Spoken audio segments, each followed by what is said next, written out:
کذالک اس طرح سے، یوحی الیک اللہ وحی کرتا ہے آپ کی طرف، وإلی الذین من قبلک اور ان لوگوں کی طرف جو آپ سے پہلے گزر چکے ہیں۔ اللہ العزیز الحکیم، وہ اللہ جو زبردست غالب ہے اور حکمت والا ہے۔ یعنی جس طرح سے اللہ تعالیٰ نے اب آپ پر وحی کی ہے، یعنی کر رہا ہے وحی، یہ جو سورہ شورى نازل کر رہا ہے، اسی طرح سے اللہ تعالیٰ آپ پر اور آپ سے پہلے لوگوں پر وحی کرتا رہا ہے۔ لہو ما فی السماوات وما فی الارض، اسی کے لیے ہے جو کچھ آسمانوں میں اور جو کچھ زمین میں، وہو العلی العظیم، اور وہ بلند اور عظمت، بلند مرتبے والا اور عظمت والا ہے۔ تکاد السماوات یتفطرن، کاد یکاد یہ لفظ کئی بار آ چکا ہے، اس کا معنی ہوتا ہے کہ قریب ہے کہ یہ کام ہو جائے۔ کاد زید ان یقوما، قریب ہے کہ زید کھڑا ہو جائے۔ اور تکادو تمیزو من الغیظ، سورہ ملک میں ہے نا، تکادو تمیزو من الغیظ، قریب ہے کہ جہنم پھٹ پڑے غیظ و غضب کی وجہ سے۔ تو اس کا معنی قریب، تو آسمان چونکہ مؤنث ہے تو یکادو کے بجائے تکادو، تکاد السماوات، قریب ہیں کہ آسمان، یتفطرن پھٹ جائیں، فطر یفطر فطرتن کسی چیز کو پھاڑ ڈالنا، تفطر پاؤں میں ورم آ جانا یا پھٹ جانا، اس معنی میں بھی تفطر استعمال ہوتا ہے۔ اذا السماء انفطرت، جب آسمان پھٹ جائیں گے۔ تو آسمان چونکہ مؤنث ہے اس لیے باب تفعل میں جب مؤنث کی ضمیر استعمال کی گئی ہے، یتفطرنا، یتکلفنا کی طرح۔ من فوقہن، اپنے اوپر سے، قریب ہے کہ آسمان اوپر سے پھٹ جائیں۔ والملائکۃ، اور فرشتے، یسبحون بحمد ربہم، وہ اپنے رب کی حمد کے ساتھ تسبیح بیان کر رہے ہوتے ہیں۔ وَيَسْتَغْفِرُونَ لِمَنْ فِي الْأَرْضِ، اور مغفرت طلب کر رہے ہوتے ہیں اس مخلوق کے لیے جو زمین میں ہے۔ الا ان اللہ هو الغفور الرحیم، خبردار سنو، بے شک اللہ تعالیٰ وہ مغفرت کرنے والا اور رحم کرنے والا ہے۔ تفسیر میں اس کی ڈیٹیل آئے گی کہ آسمان کے پھٹنے کا کیا مطلب ہے۔ والذین اتخذوا من دونہ اولیاء، اور وہ لوگ جنہوں نے ٹھہرا رکھا ہے من دونہ اولیاء کے، اللہ کے علاوہ اولیاء دوسروں کو، یعنی کیا ٹھہرا رکھا ہے، یعنی معبود ٹھہرا رکھا ہے۔ اولیاء سے یہاں دوست مراد ہے، دوست سے خاص دوستی، یعنی جو آپ کو معبودوں کے ساتھ، اللہ بھی تو دوست ہے نا، تو الہ کے ساتھ جو دوستی ہوتی ہے وہ مراد ہے۔ تو اولیاء سے مراد معبود۔ اللہ حفیظ علیہم، اللہ ان پر نگہبان ہے۔ وما انت علیہم بوکیل، اور آپ نہیں ہیں ان کے اوپر نگہبان۔ وَكَذَلِكَ أَوْحَيْنَا إِلَيْكَ، اور اسی طرح سے ہم نے وحی کی ہے آپ کے اوپر۔ اس طرح سے کا مطلب جیسے ہم آپ پر ابھی وحی کر رہے ہیں، اسی طرح ہم نے آپ پر وحی کی ہے، قرآنًا عربیًا، ایک ایسے قرآن کی جو عربی ہے، لِتُنذِرَ أُمَّ الْقُرَىٰ، قریہ بستی کو کہتے ہیں، قرا اس کی جمع آتی ہے، اور القرىٰ کسی بھی چیز کے اصل کو، مرکز کو، لِتُنذِرَ أُمَّ الْقُرَىٰ، تاکہ آپ بستیوں کی جو ماں ہے، یعنی بستیوں کی جو اصل ہے، جس مکہ کو اصل میں القرىٰ کہا گیا ہے، تو آپ القرىٰ کو، یعنی بستیوں کی جو اصل بستی ہے مکہ، اس کو ڈرائیں آپ، مراد ان کے اہل کو ڈرائیں۔ ومن حولہا، اور اس بستی اور ان لوگوں کو ڈرائیں، حولہا جو اس بستی کے ارد گرد ہیں، تو ارد گرد مکہ کے ارد گرد اور اہل مکہ کو آپ ڈرائیں۔ تفسیر میں ڈیٹیل انشاءاللہ۔ وتنذر یوم الجمع، اور آپ تاکہ آپ ڈرائیں یوم الجمع، جمع ہونے کے دن، جس کو قیامت کا دن کہا جاتا ہے، لا ریب فیہ، جس میں کوئی شک نہیں ہے جس کے آنے میں۔ فریق فی الجنہ، ایک فریق جنت میں ہوگا، وفریق فی السعیر، اور ایک فریق بھڑکتی ہوئی آگ میں۔ وَلَوْ شَاءَ اللَّهُ، اور اگر اللہ چاہتا، لَجَعَلَهُمْ أُمَّةً وَاحِدَةً، اللہ بنا دیتا ان سب انسانوں کو ایک امت، سب کو توحید پرست بنا دیتا۔ وَلَٰكِن يُدْخِلُ مَن يَشَاءُ فِي رَحْمَتِهِ، لیکن اللہ داخل کرتا ہے جس کو چاہتا ہے اپنی رحمت میں۔ سب کو اللہ نے توحید پرست نہیں بنایا، اللہ جس کو چاہتا ہے اپنی رحمت میں داخل کرتا ہے، یعنی توحید پرستوں میں داخل کرتا ہے۔ والظالمون، اور جو ظلم کرنے والے لوگ ہیں، ما لهم من ولی، نہیں ہے ان کے لیے کوئی دوست، ولا نصیر، اور نہ کوئی مددگار۔ ام اتخذوا من دونہ اولیاء، کیا انہوں نے ٹھہرا رکھا ہے اللہ کے سوا دوستوں کو، یعنی دوستوں کو بنا رکھا ہے اللہ کے سوا، ان کو گڑھ لیا ہے، سب معنی اس میں آئیں گے، یعنی اللہ کے سوا لوگوں کو دوست بنا رکھا ہے انہوں نے۔ دوست سے میری یہی، یعنی میں نے بتایا کہ یہاں خاص دوستی مراد ہے، معبود والی دوستی، یعنی اللہ کے سوا ان لوگوں نے اولیاء گھڑ رکھے ہیں جن کو معبود بنایا ہوا ہے۔ فاللہ هو الولی، پس اللہ ہی دوست ہے اصل، وہو یحیی الموتى، اور وہی مردوں کو زندہ کرے گا، وَهُوَ عَلَى كُلِّ شَيْءٍ قدیر، اور وہ ہر چیز پر قدرت رکھتا ہے۔ جی یہ رکوع کا لفظی ترجمہ ہو گیا سورہ شورى کے پہلے رکوع کا۔ اب ہم تفسیر کی طرف چلتے ہیں۔ حامیم عین سین قاف، یہ حروف مقطعات میں سے ہے۔ کذالک یوحی الیک وإلی الذین من قبلک، اس طریقے سے اللہ آپ پر وحی کرتا ہے اور ان لوگوں پر جو آپ سے پہلے ہیں، یعنی جس طرح سے اللہ وحی کر رہا ہے آپ پر، سورہ شورى نازل کر رہا ہے، اللہ کا یہی طریقہ ہے۔ جبریل آتے ہیں اور اللہ کا پیغام جبریل کے ذریعے نبی صلی اللہ علیہ وسلم کے قلب مبارک پر نازل کیا جاتا ہے۔ وہ اللہ العزیز جو زبردست غالب ہے، الحکیم حکمت والا ہے۔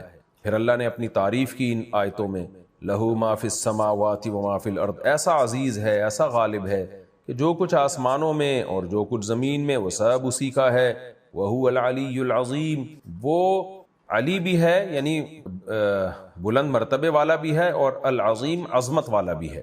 علی اور عظیم کو میں ایکسپلین کر چکا ہوں۔ تکاد السماوات یتفطرن من فوقہن، قریب ہے کہ آسمان وہ اپنے اوپر سے پھٹ پڑے۔ یہ بھی اللہ اپنی عظمت اور جلال کو بیان کر رہے ہیں۔ صحیح حدیث میں ہے، نبی صلی اللہ علیہ وسلم نے فرمایا اطت السماء وحق لها ان تطئط، کہ آسمان چرچرا رہا ہے، اور آسمان کے لائق بھی یہی ہے کہ وہ چرچرائے۔ چرچرانے کا مطلب ہوتا ہے جب کسی چیز پہ بہت زیادہ بوجھ آتا ہے نا تو اس میں لچک پیدا ہوتی ہے۔ جیسے چارپائی پہ جب آپ بہت زیادہ ویٹ رکھ دیں گے تو وہ چرچرانا شروع کرے گی، تو آسمان میں بھی ایک طرح کی اللہ نے لچک رکھی ہے۔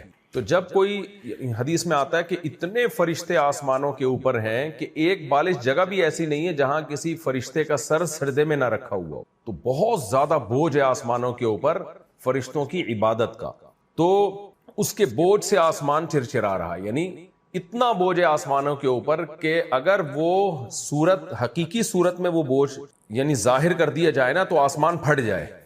اللہ کی قدرت ہے کہ اس پر اثر نہیں ہوتا۔ یہ بالکل ایسے ہی ہے جیسے قرآن میں آتا ہے کہ اگر ہم اس قرآن کو لو انزلنا هذا القرآن على جبل لرأيته خاشعا متصدعا من خشیۃ اللہ، ہم اگر اس قرآن کو پہاڑ پہ نازل کرتے تو اللہ کے خوف سے وہ ریزہ ریزہ ہو جاتے۔ تو ایسے ہی اللہ کے خوف سے اور فرشتوں کے ہجوم سے آسمان قریب ہے کہ وہ پھٹ پڑے۔ یہ مبالغتاً ایک چیز سمجھائی جا رہی ہے، یہ نہیں کہ آسمان باقی پھٹنے والا ہے، مطلب یہ کہ وہ اس لائق ہے کہ پھٹ جائے، وہ اتنا فرشتوں کا اس پر بوجھ ہے۔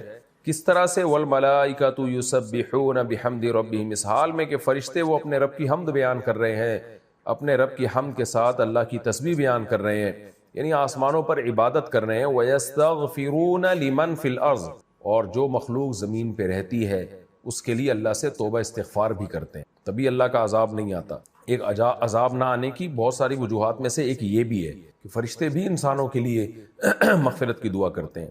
اللہ فرماتے ہیں خبردار سنو، ان اللہ، بے شک اللہ تعالی، هو الغفور، بہت معاف کرنے والا، الرحیم، اور بہت رحم کرنے والا ہے۔ کیوں فرمایا کہ جو اتنا طاقتور ہو، جس کی اتنی عبادت ہو رہی ہو اور اتنی بڑی تعداد میں مخلوق اس کے سامنے سجدے کر رہی ہو، دنیا میں آپ دیکھیں کسی کو تھوڑا سا پروٹوکول ملتا ہے تو تکبر سے اس کا کیسا دماغ آؤٹ ہوتا ہے، وہ تو کسی غریب کو لفٹ ہی نہیں کراتا اور ظالم جابر بن جاتا ہے۔ لیکن اللہ تعالیٰ کی اتنی عبادت ہو رہی ہے، اتنے فرشتے جھکے ہوئے ہیں اس کے سامنے، اور اتنی حمد و ثنا ہو رہی ہے، اور آسمانوں اور زمین میں جو کچھ ہے اسی کا ہے، تو اس کا تقاضا تو یہ تھا کہ ذرا سی کوئی نافرمانی کرتا اللہ اٹھا کے آگ میں پھینکتا اس کو۔ لیکن اللہ کہتے ہیں اللہ خبردار، تمہیں اب یقین ہو جانا چاہیے وہ بڑا مغفرت کرنے والا اور رحم کرنے والا ہے، کہ اتنی کمزور مخلوق پہ پھر بھی رزق دیتا ہے اس کو۔ وہ جب وہ توبہ کرتے ہیں ان گناہوں کو، ان کے گناہوں کو معاف بھی کرتا ہے، بہت سے گناہ تو بغیر توبہ کے بھی معاف کر دیتا ہے وہ۔ تو واقعی اتنی طاقت اور جلال کے بعد بھی اپنی مخلوق پر اتنا رحم کرنا، یہ اس کی علامت ہے کہ اس جیسا مغفرت کرنے والا اور رحم کرنے والا کوئی نہیں ہوتا۔ مخلوق میں تو کسی کو تھوڑی سی طاقت مل جائے تو آپ دیکھیں کیسا ظالم جابر بن جاتا ہے وہ۔ والذین اتخذوا من دونہ اولیاء، تو ہونا یہ چاہیے تھا اسی کو معبود بناتے، لیکن اللہ مشرک کی شکایت کر رہے ہیں کہ وہ لوگ جو اللہ کو چھوڑ کر کسی اور کو ولی ٹھہرا لیتے ہیں، ولی سے مراد دوست بنا لیتے ہیں، دوست سے مراد وہ والی دوستی جو صرف معبود سے ہوتی ہے، یعنی ایسا دوست بنا لیتے ہیں جیسا معبود کو بنایا جاتا ہے۔ تو اللہ کو ہم کیسا دوست بناتے ہیں کہ اللہ جو تو کہے گا ہم اسی پر عمل کریں گے، تو یہ حق صرف اللہ کو دیا جائے گا، اللہ کے علاوہ نہیں۔ تو جو اللہ کے علاوہ کسی کو دوست بناتے ہیں، اللہ حفیظ علیہم، اے نبی آپ تسلی رکھیے اللہ ان پر نگہبان ہے۔ آپ سے ان کے بارے میں سوال نہیں ہوگا، کیونکہ نبی بہت زیادہ پریشان رہتے تھے کہ یہ لوگ مانتے نہیں ہیں تو کہیں اللہ مجھ سے نہ قیامت میں حساب و کتاب لے. تو اللہ نے فرمایا اللہ ان پر حفیظ ہے، وما انت علیہم بوکیل، آپ ان پر نگہبان نہیں ہیں، آپ کا کام ہے پیغام پہنچا دینا، یہ مانے نہ مانے تو آپ ٹینشن نہ لیں. وَكَذَلِكَ أَوْحَيْنَا إِلَيْكَ قُرْآنًا عَرَبِيًّا، اور اس طرح سے جیسے ہم آپ پر یہ آیتیں نازل کر رہے ہیں، دیکھو اس طرح سے ہم نے آپ پر قرآن عربی نازل کیا. کیوں نازل کیا؟ لِتُنذِرَ أُمَّ الْقُرَىٰ، تاکہ آپ بستیوں کی ماں کو ڈرائیں، یعنی مکہ والوں کو ڈرائیں. وَمَنْ حَوْلَهَا، اور جو لوگ مکہ کے حول میں ہیں. اب مکہ کے حول سے مراد یا تو ساری دنیا کے سارے انسان ہیں، کیونکہ قرآن میں بھی یہ مضمون ہے کہ آپ یہ اعلان کر دیں میں ساری دنیا کے سارے انسانوں کے لیے نبی بنا کے بھیجا گیا ہوں، اور احادیث میں بھی ہے کہ مجھے ساری دنیا کے سارے انسانوں کے لیے نبی بنا کے بھیجا گیا ہے. تو ظاہر ہے قرآن کی ایک آیت کی تفسیر ہم قرآن کی دوسری آیت کو سامنے رکھ کے کریں گے نا. یا ایھا الناس، اے لوگو آپ کہہ دیجیے، اے نبی آپ کہہ دیجیے کہ مجھے بھیجا گیا الی کافۃ للناس جمیعا، ساری دنیا کے سارے انسانوں کے لیے پیغمبر بنا کے. تو یہ نبی کو اللہ نے حکم دیا کہ آپ یہ اناؤنس کریں. تو یہاں ومن حولہا سے مراد کیا ہے؟ مکہ کے ارد گرد، یعنی پوری دنیا، بیس ان کی مکہ ہے، اسلام کا مرکز آج بھی مکہ ہے، تو اس کے ارد گرد جو لوگ بھی ہیں وہ سارے کے سارے اس میں داخل ہیں. اور اگر ہم اس سے مراد مکہ کے ارد گرد کے علاقے لے لیں جو بالکل قریب کے ہیں، تو پھر مطلب ہوگا کہ عربی قرآن کے اولین مصداق وہ لوگ ہیں جو مکہ اور اس کے ارد گرد رہتے ہیں، ان کے ذریعے پھر یہ دعوت پوری دنیا کے انسانوں تک پہنچے گی. یعنی پیغمبر ہیں تو ساری دنیا کے سارے انسانوں کے لیے، لیکن براہ راست آپ کا جو خطاب ہوگا ان میں زیادہ تر وہ لوگ ہوں گے جو مکہ اور اس کے ارد گرد ہیں، پھر ان کے ذریعے پھر اللہ آپ کے پیغام کو ساری دنیا کے سارے انسانوں تک پہنچائے گا، جیسے کہ اللہ نے پہنچا بھی دیا. فرمایا ہم نے آپ پر عربی قرآن نازل کیا تاکہ آپ بستیوں کی ماں یعنی ام القریٰ کو اور ان کے ارد گرد جو ہیں ان کو ڈرائیں. وَتُنذِرَ يَوْمَ الْجَمْعِ، اور آپ قیامت کے دن سے بھی لوگوں کو ڈرا دیں. لا ریب فیہ، جس کے آنے میں کوئی شک نہیں ہے. اس سے ہمیں یہ بھی پتہ چلا پیغمبروں کا منصب نہ تو میڈیکل سائنس ہے، نہ ترقی ہے، نہ فزکس ہے، نہ کیمسٹری ہے. پیغمبروں کے بنیادی طور پہ دو کام ہوتے ہیں: لوگوں کو یہ بتانا کہ تمہارا کوئی خالق ہے، تم نے اس کو راضی کر کے زندگی گزارنی ہے.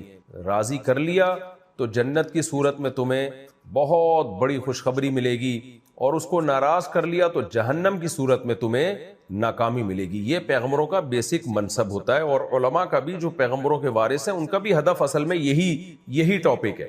اب چونکہ دنیا پرستوں کی دل میں اس ٹاپک کی کوئی ویلیو نہیں ہے، اس لیے وہ علماء پہ اعتراض کرتے رہتے ہیں کہ یہ سائنس اور ٹیکنالوجی میں رکاوٹ کا ذریعہ، حالانکہ وہ رکاوٹ کا ذریعہ نہیں ہے، پیغمبر بھی رکاوٹ کا ذریعہ نہیں بنے. اگر رکاوٹ کا ذریعہ ہوتے تو اسلام کے آتے ہی سائنس اور ٹیکنالوجی میں مسلمان اتنی ترقی کیوں کرتے ہیں؟ بلکہ ترقی کی بنیادیں مسلمانوں نے رکھی ہیں. تو لیکن دو چیزوں کو لوگ خلط ملط کر دیتے ہیں. بعض لوگ ایک طرف چلے جاتے ہیں کہ اسلام جو ہے وہ سائنس سکھانے کے لیے ہے، یہ بھی آپ ایک انتہا کو جا رہے ہیں. اسلام کا براہ راست ٹاپک سائنس نہیں ہے، خوب سمجھ لیں. اور دوسری انتہا یہ ہے کہ گویا اسلام سائنس کے خلاف ہے، وہ ترقی سے روکتا ہے، یہ دوسری انتہا ہے. تو اسلام ترقی سے نہیں روکتا، بلکہ ترقی کے ذرائع میں ایک بہت بڑا ذریعہ اسلام ہے. اگر دنیا میں اسلام ہوتا حقیقی معنوں میں تو آج ہم جس ترقی پر ہیں اس سے آگے ہی ہوتے، اس سے کم نہیں ہوتے. تو لیکن ٹاپک پیغمبروں کا کیا ہے وہ اللہ نے بتا دیا. وَلَوْ شَاءَ اللَّهُ لَجَعَلَهُمْ وَتُنذِرَ يَوْمَ الْجَمْعِ لَا رَيْبَ فِيهِ فَرِيقٌ فِي الْجَنَّةِ وَفَرِيقٌ فِي السَّعِيرِ، اور اس لیے بھیجا گیا یہ بتانے کے لیے کہ ایک فریق جنت میں جائے گا اور ایک فریق جہنم کی آگ میں. انسان دو حصوں میں ڈیوائیڈ ہونے والے ہیں، تو اس لیے اس فیوچر کو سامنے رکھ کے زندگی گزارو. وَلَوْ شَاءَ اللَّهُ لَجَعَلَهُمْ أُمَّةً وَاحِدَةً، اللہ چاہتا تو ان کو ایک امت بنا دیتا. دیکھیں یہ ایک اشکال کا جواب بھی ہے اور پیغمبر کو تسلی بھی ہے. ہمارے نبی کو پریشانی ہوتی تھی بھئی یہ ایمان کیوں نہیں لا رہے، آج بھی جو دین کی دعوت کا کام کر رہے ہیں وہ بھی پریشان ہوتے ہیں، سارے لوگ ٹھیک کیوں نہیں ہو جاتے. تو اللہ نے فرمایا بھئی یہ دنیا آزمائش کی جگہ ہے، میں چاہوں تو سب کے دل کو زبردستی پھیر دوں ہدایت کی طرف، میرے لیے کیا مشکل ہے، سارے نیک بن جائیں گے. لیکن آزمائش ختم ہو جائے گی. جب آزمائش ہوتی ہے تو سارے پاس تھوڑی ہوتے ہیں، کچھ فیل ہوتے ہیں کچھ پاس ہوتے ہیں. آپ نے وہ نظریہ اضافت پڑھا ہوگا نا آئنسٹائن کا، کہ دنیا میں کسی بھی چیز کو پہچاننے کے لیے اس کے مخالف سے پہچانا جاتا ہے. ہم جب کہتے ہیں اس چیز کا 100 ڈگری ٹیمپریچر ہے تو کیا مطلب ہے؟ ہم نے خود ایک فرض کیا ہوا ہے کہ جس ٹیمپریچر پہ پانی جمے گا اس کو ہم نے فرض کر لیا کہ وہ 0 ہے، تو اس 0 کے مقابلے میں ہم اس کو 100 کہہ رہے ہوتے ہیں. پوری دنیا اسی اصول پہ چل رہی ہے. گرمی کو ہم گرمی سردی کے مقابلے میں کہتے ہیں، سردی کو سردی گرمی کے مقابلے میں کہتے ہیں. تو اسی طرح کامیابی کا تصور اس وقت تک سمجھ میں آئے گا نہیں جب تک ناکام لوگ دنیا میں نہیں ہوں گے، اور ناکام اس وقت تک نہیں آپ کی سمجھ میں آئے گا جب تک کامیاب لوگ دنیا میں نہیں ہوں گے۔ تو یہ سب ایک دوسرے کے اپوزٹ ہیں، اپوزٹ ہونے کی وجہ سے ان کو سمجھا جاتا ہے۔ تو اللہ کہتے ہیں کہ اگر میں نے سبھی کو جنت میں داخل کر دینا تھا تو آزمائش کیا ہوتی؟ آزمائش جب ہوگی تو دونوں طرح کے لوگ ہوں گے، ناکام ہوں گے اور کچھ کامیاب ہوں گے۔ کامیابوں کو ہم ناکاموں کو دیکھ کے پتہ لگائیں گے کہ یہ کامیاب ہے، اور کامیابوں کو دیکھ کے ہم پتہ لگائیں گے کہ یہ ناکام ہے۔ تو اس لیے نبی کو اس میں تسلی ہے۔ اور دوسرا اس میں ایک ملحد اور ایتھیس لوگوں کا اشکال کا جواب بھی ہے کہ جب اللہ کے ہاتھ میں ہدایت ہے تو خدا سب کو سیدھا کیوں نہیں کر دیتا؟ خدا جو ہے، گاڈ جو ہے، وہ دنیا سے برائی کا خاتمہ کیوں نہیں کر دیتا؟ اس نے برائی رکھی کیوں ہے دنیا میں؟ اس کا جواب بھی یہی، بھائی برائی کو برائی کہتے ہی اس لیے کہ وہ اچھائی کے مقابلے میں ہوتی ہے۔ اگر اچھائی نہ ہوتی تو برائی کا تصور ذہن میں نہ آتا، اور اگر برائی نہ ہوتی تو اچھے کو اچھا بھی نہیں کہہ سکتے تھے۔ پھر آپ، جھوٹ بھی ہے دنیا میں، جو جھوٹ نہیں بولے گا اس کو ہم سچا کہیں گے۔ اگر جھوٹ دنیا میں ہوتا ہی نہیں تو پھر سچا تھوڑی ہوتا کوئی۔ عورت نہ ہوتی تو مرد کا تصور دماغ میں آتا مرد کسے کہتے ہیں، مرد نہ ہوتا تو عورت کا تصور دماغ میں آتا کہ عورت کسے کہتے ہیں۔ وفا نہ ہوتی تو بے وفائی سمجھ میں نہ آتی، بے وفائی نہ ہوتی تو وفا سمجھ میں نہ آتی، زنا نہ ہوتا تو نکاح سمجھ میں نہ آتا، نکاح نہ ہوتا تو زنا سمجھ میں نہ آتا، چوری نہ ہوتی تو دیانتداری سمجھ میں نہ آتی۔ تو اس لیے اللہ تعالیٰ نے برائی کو بھی اللہ نے پیدا کیا اور نیکی کو بھی، اچھائی کو بھی اللہ نے پیدا کیا۔ تو خالق، شر کا خالق بھی اللہ ہے اور خیر کا خالق بھی اللہ ہے۔ اس میں یہ حکمت تھی، اس حکمت سے اللہ نے ظلم کو بھی پیدا کیا، عدل کو بھی پیدا کیا۔ تو اب دنیا میں ظلم بھی ہوتا ہے۔ بعض لوگ کہتے ہیں نا کہ دنیا میں ظلم، غزہ میں اتنے لوگ شہید ہو رہے ہیں، اللہ روک کیوں نہیں لیتا؟ بھائی ظلم ہوگا تو عدل پتہ چلے گا کہ کچھ لوگ ظلم برداشت کر رہے ہیں اور شریعت سے نہیں ہٹ رہے، وہ عادل ہیں، اور کچھ ظلم کر رہے ہیں، ان کو دنیا رو رہی ہے ان ویڈیوز کو دیکھ دیکھ کے، لیکن ظالم کو ترس نہیں آ رہا۔ تو اسی سے تو پتہ چلتا ہے کہ ظالم ہے۔ تو جب تک دنیا میں ظلم نہیں ہوگا ظالم سمجھ میں نہیں آئے گا، اور جب تک ظالم نہیں سمجھ میں آئے گا عادل سمجھ میں نہیں آئے گا، اور عادل سمجھ میں نہیں آئے گا تو ظالم سمجھ میں نہیں آئے گا۔ تو پوری دنیا اسی اصول پہ چل رہی ہے۔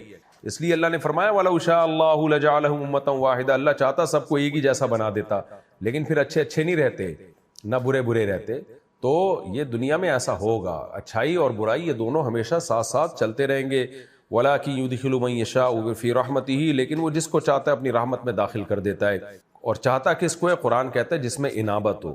اللہ دیکھتے ہیں کہ کون سیدھے راستے پہ چلنا چاہتا ہے تو اللہ توفیق دے دیتے ہیں اس کو، جو نہیں چاہتا برائیاں کر کر کے ان کے دلوں کو اللہ سیاہ کر دیتے ہیں۔ وَالظَّالِمُونَ، اور جو ظالم لوگ ہیں، مَا لَهُم مِّن وَلِيٍّ وَلَا نَصِيرٍ، ان کے لیے کوئی دوست اور کوئی مددگار نہیں ہوگا۔ ام اتخذوا من دونه اولیاء، اللہ فرماتے ہیں کیا انہوں نے اللہ کو چھوڑ کے اپنے دوست بنا لیے؟ یعنی لو تو ایسے بادشاہ سے لگانی چاہیے نا۔ فاللہ هو الولی، خوب سمجھ لو اللہ ہی دوست ہے۔ وہو یحیی الموتى، وہی مردوں کو زندہ کرے گا۔ تو جو مردوں کو زندہ کرے گا اور حساب و کتاب کے لیے سامنے لائے گا، اسی کو معبود بناؤ، اسی سے لا لگاؤ۔ وہو علی کل شیء قدیر، اور وہ ہر چیز پر قدرت رکھتا ہے۔ آسان رکوع ہے، میں نے بتایا یہ جو حوامیم 7 ہیں، حامیم کی 7 صورتیں، سب مکی ہیں، اور سب میں بہت زیادہ توحید کو اللہ نے بیان کیا، کیونکہ مکہ میں نبی کا مقابلہ ہی مشرکین سے تھا، اور اسلام کی تو بیسک دعوت ہی توحید ہے نا۔ جب یہ توحید آپ کے سمجھ میں آئے گی تو آپ اپنے آپ کو مکمل ایک اللہ کے حوالے کر دو گے۔ اس لیے اسلام توحید کے پر بہت حریص ہے۔ اب ہم سورہ شورا کا دوسرا رکوع شروع کرتے ہیں۔ حسب معمول مختصر لفظی ترجمہ ہوگا، مختصر گرامر کے ساتھ، پھر انشاءاللہ تفسیر ہوگی۔ سورہ شورا کا رکوع نمبر 2 اور 25ویں پارے کا رکوع نمبر 3۔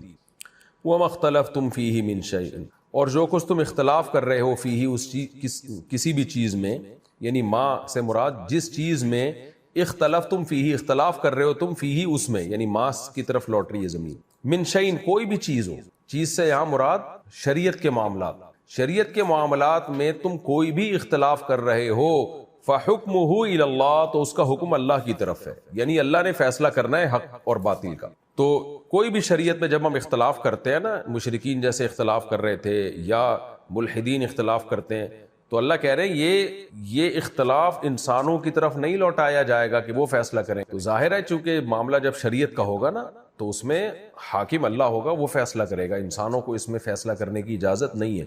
ذالکم اللہ ربی، یہ اللہ ہے میرا رب، علیہ توکلت، اسی پر میں اعتماد کرتا ہوں، والیہ انیب، اور اسی کی طرف رجوع کرتا ہوں۔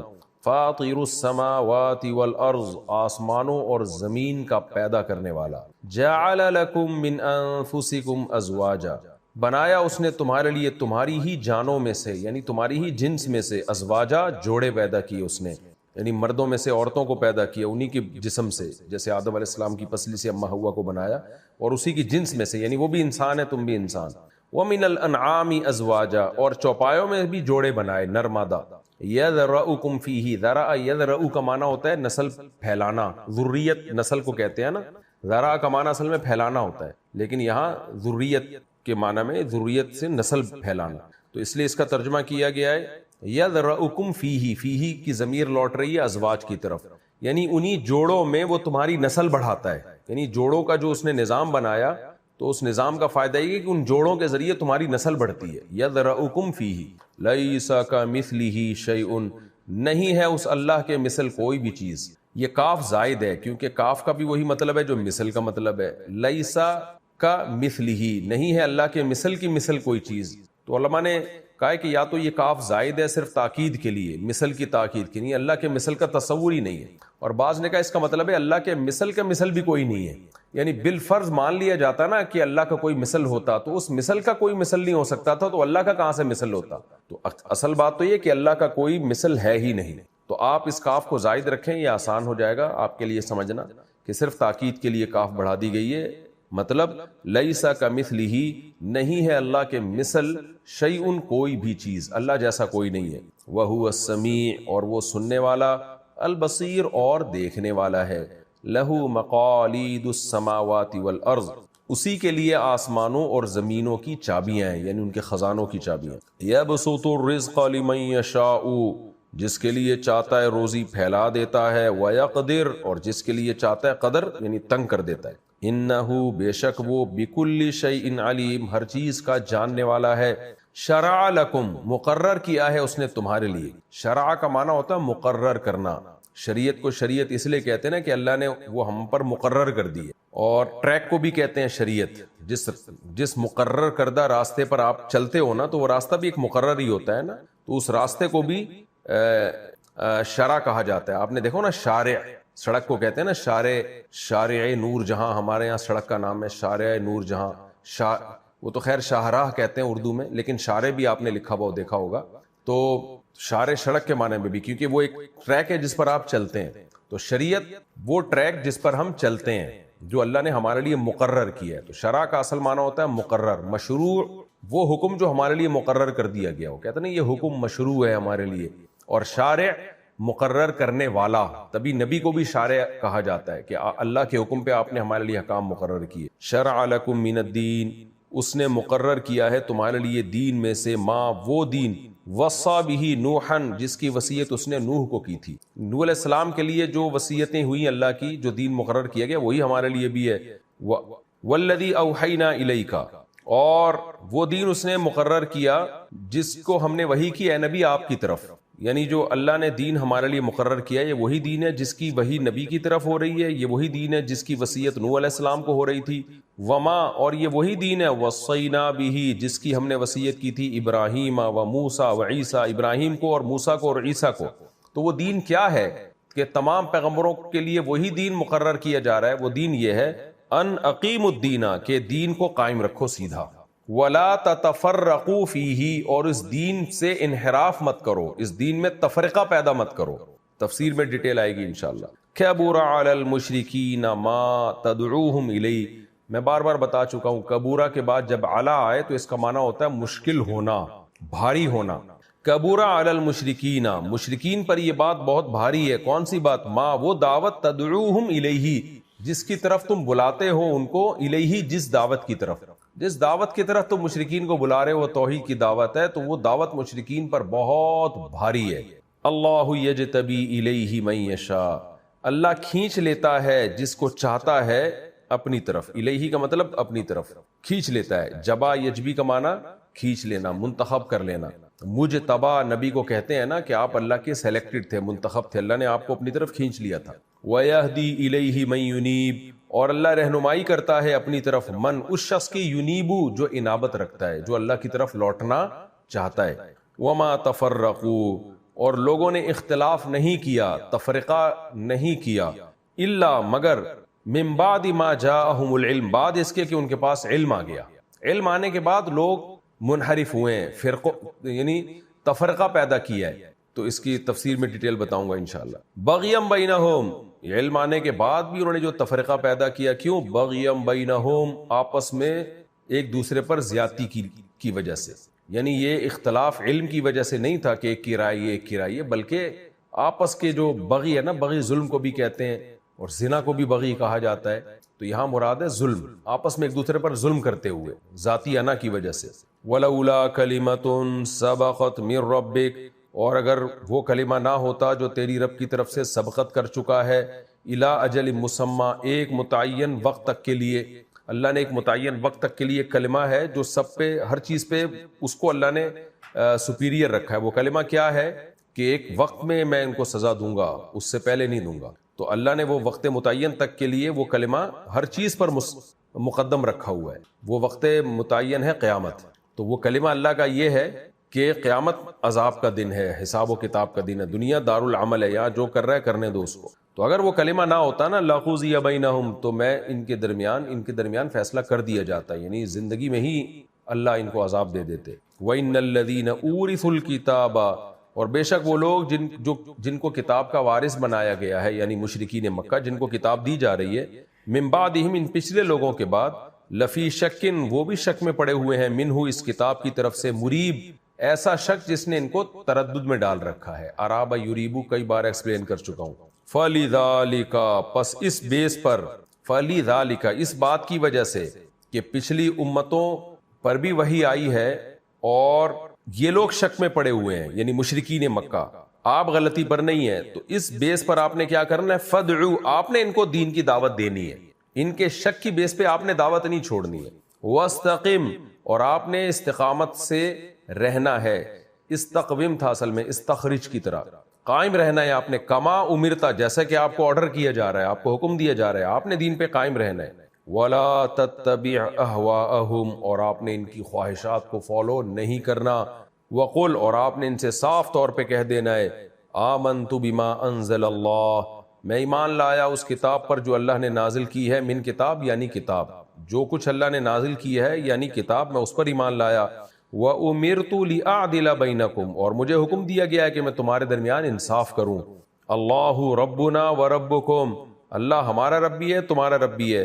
لنا اعمالنا ولکم اعمالکم، ہمارے لیے ہمارے اعمال، تمہارے لیے تمہارے اعمال، یعنی ہم اپنے اعمال کو چھوڑیں گے نہیں، تمہارے اعمال کی بیس پہ وہ ہم کرتے رہیں گے۔ لا حجت بیننا وبینکم، اب ہمارے اور تمہارے درمیان کوئی حجت بازی نہیں، کوئی بحث نہیں ہے، جو فالتو کی بحث جسے کہتے ہیں نا، جس طرح کی تم کر رہے ہو، یہ بحث نہیں ہوگی۔ اللہ یجمع بیننا، اللہ ہمیں جمع کر دے گا قیامت کے دن، وَإِلَيْهِ الْمَصِيرُ، اور اسی کی طرف لوٹنا ہے ہم نے، وہ خود فیصلہ کر لے گا کہ کون صحیح تھا کون غلط تھا۔ وَالَّذِينَ يُحَاجُّونَ فِي اللَّهِ، اور وہ لوگ جو حجت بازی کرتے ہیں اللہ میں، یعنی اللہ کے بارے میں، ناحق حجت بازی مراد ہے اس سے، بلا وجہ کی بحث کرتے ہیں، من بعد ما، بعد اس کے کہ استجیب لہو، اس شخص کو جواب دے دیا گیا ہو، استجابہ کا معنی ہوتا ہے جواب دینا، یعنی ان کے دلائل جو ان کے اعتراضات تھے اس کے بعد بھی جواب دے دیا گیا ہو، اس کے بعد بھی کوئی اللہ کے بارے میں حجت بازی کرتا ہے، حجتہم داحضۃ عند ربہم، داحضہ کا مطلب برباد ہونے والی، باطل ہونے والی، تو ان کی حجت اللہ کے نزدیک باطل ہے، پھر یہ حجت برحق حجت نہیں ہے، پھر یہ خامخواہ کی حجت ہے، لہذا اللہ کے نزدیک اس کی ویلیو نہیں ہے بلکہ وہ باطل ہے، یعنی اللہ اس کا پابند نہیں ہے کہ وہ اس کا جواب دے۔ وعلیہم غضب، اور ان پر غضب بھی ہے اللہ کا، ولہم عذاب شدید، اور ان کے لیے سخت عذاب بھی ہے۔ اللہ الذی انزل الکتاب، اللہ وہ ذات ہے جس نے کتاب کو نازل کیا، بالحق، حق کے ساتھ، والمیزان، اور اس نے ترازو یعنی چیزوں کو ناپنے کا پیمانہ بھی نازل کیا۔ میزان اصل میں کسی بھی چیز کو جانچنے اور ناپنے کے پیمانے کو کہتے ہیں، تو صرف ترازو کو نہیں کہتے، تو اس میں انسانی عقل بھی ہے جو حق اور باطل کو جانچ سکتی ہے، اصل میں تو عقل ہی مراد ہے، کہ یعنی اللہ نے کتاب بھی نازل کی اور ساتھ ساتھ انسان کو عقل بھی دی ہے کہ حق اور باطل کو وہ جانچ سکتا ہے۔ وما یدریک لعل الساعۃ قریب، اور آپ کو کیا خبر کہ ہو سکتا ہے قیامت قریب ہو۔ یستعجل، استعجال کا معنی جلدی طلب کرنا، جلدی مچانا، یستعجل بہا، اس قیامت کی جلدی مچاتے ہیں، الذین، وہ لوگ، لا یؤمنون بہا، جو اس قیامت پر ایمان نہیں لاتے، والذین آمنوا، اور جو ایمان والے لوگ ہیں، مشفقون منہا، وہ تو اس قیامت سے گھبراتے ہیں، ڈرتے ہیں اس کی ہولناکیوں کا سن کے. اشفاق کا معنی گھبرانا، شفیقہ یشفق شفقن کا معنی ہوتا ہے ڈرنا گھبرانا. وَيَعْلَمُونَ، اور وہ یقین رکھتے ہیں، أَنَّهَا الْحَقِّ، قیامت برحق ہے. الا، خبردار سنو، ان الذین، بے شک وہ لوگ، یمارون فی الساعہ، جو قیامت کے بارے میں جھگڑتے ہیں. یمارون، یہ لفظ سورہ کہف میں بھی ہے نا، فلا تماری فیہم الا مراء ظاہرا. تو مارا یماری، مماراتن کا معنی ہوتا ہے جھگڑا کرنا، اور مراءن باب مفعلہ کا مصدر فعال بھی آتا ہے نا، تو اس لیے مران بھی مصدر ہے، اصل میں تھا یماری یونا.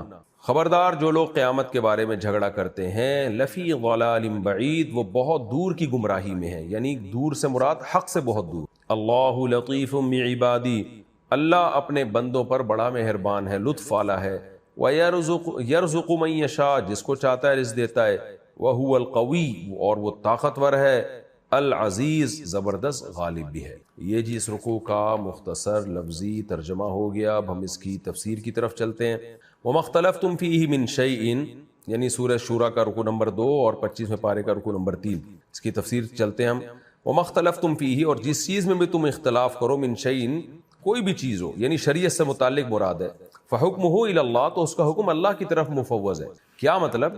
انسان آپس کے جھگڑوں میں تو بہت کچھ ایک دوسرے کی رائے لیتا ہے، جہاں شریعت کی بات آئے گی تو وہاں تو اللہ فیصلہ کرے گا نا. تو یہ مشرکین کو تنبیہ کی جا رہی ہے کہ تم اپنے کلچر کی بیس پر کیسے اللہ کی طرف چیزوں کو منسوب کر سکتے ہو کہ اللہ ان بتوں کی عبادت سے خوش ہوتا ہے، اللہ ہم سے یہ کام چاہتا ہے، اللہ ہم سے یہ کام چاہتا ہے. جہاں شریعت کی بابت کوئی بھی اختلاف ہوگا تو توحید اور شرک، یہ بھی تو شریعت کا مسئلہ ہے نا.